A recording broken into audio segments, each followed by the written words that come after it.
का मान क्या होगा।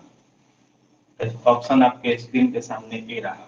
क्यों ऐसे ना बोलता है 32, 18, 128, 29। बनाइए तो मित्र, देखते हैं कर पाते हैं कि नहीं कर पाते हैं आप लोग। सेम वैसा ही सवाल है।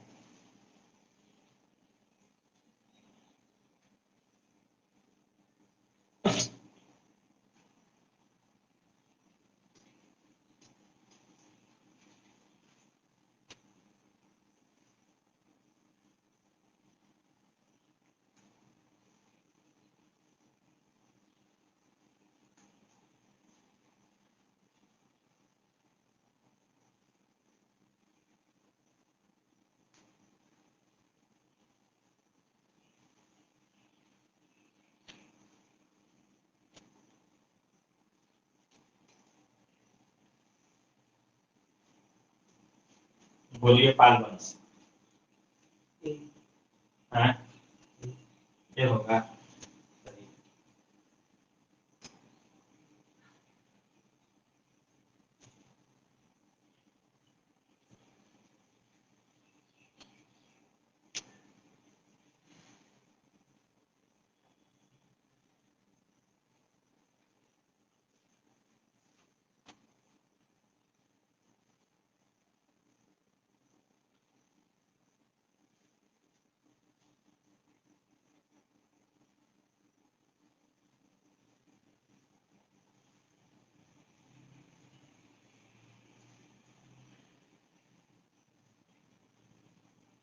देखिए मित्र, इतना बेहतरीन क्वेश्चन ये सब पूछा है कि सब बताने से ही मजा आ जाता है।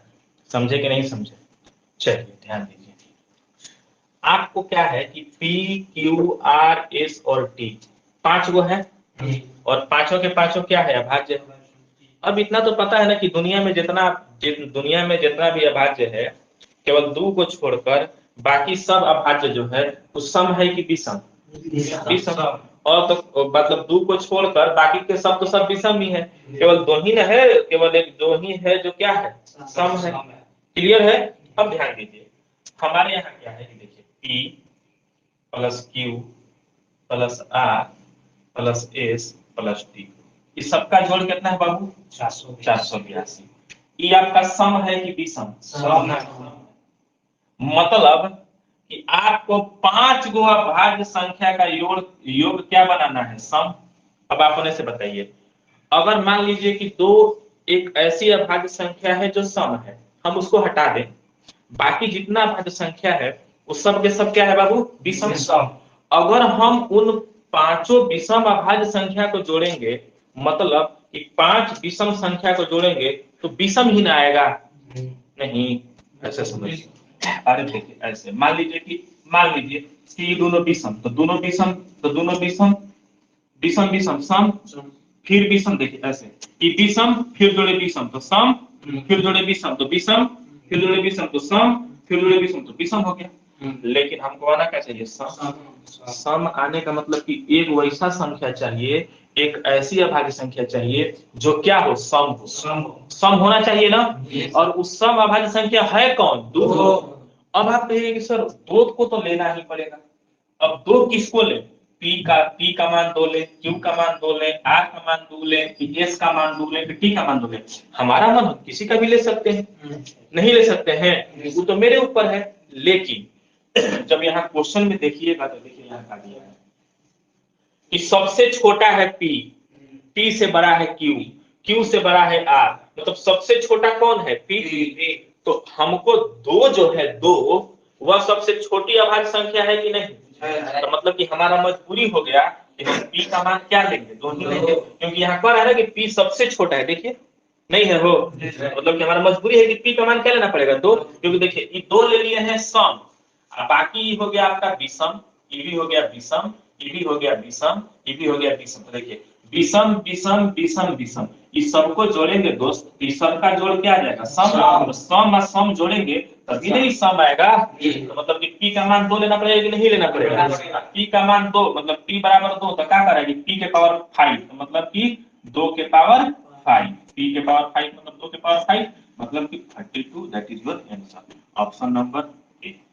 क्लियर, कोई डाउट, कोई कंफ्यूजन, क्लियर है ना, उतार लीजिए, उतारना नहीं है, इसमें समझना है।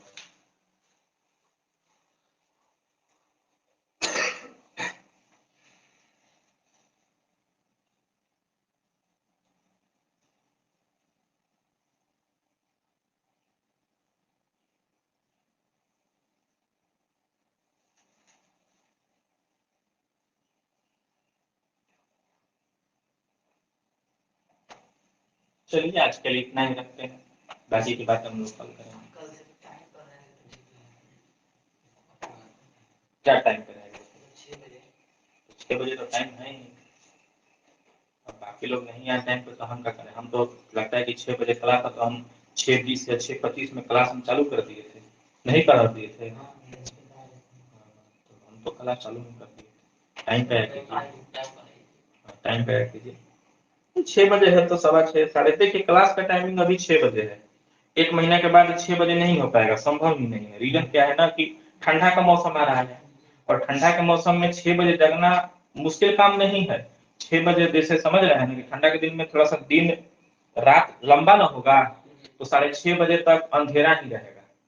बात नहीं समझ रहे हैं, थोड़ा सा अंधेरा में आना भाई वो भी थोड़ा सा रिस्क वाला काम है, नहीं समझ रहे हैं। तो अभी मान लीजिए अभी 6 बजे तो 6 बजे आइए, लेकिन बाद में टाइम आपका मतलब ज्यादा नहीं, आधा घंटा बढ़ जाएगा, 6 है तो 6:30 हो जाएगा, नहीं समझ रहे हैं। हाँ 6 बजे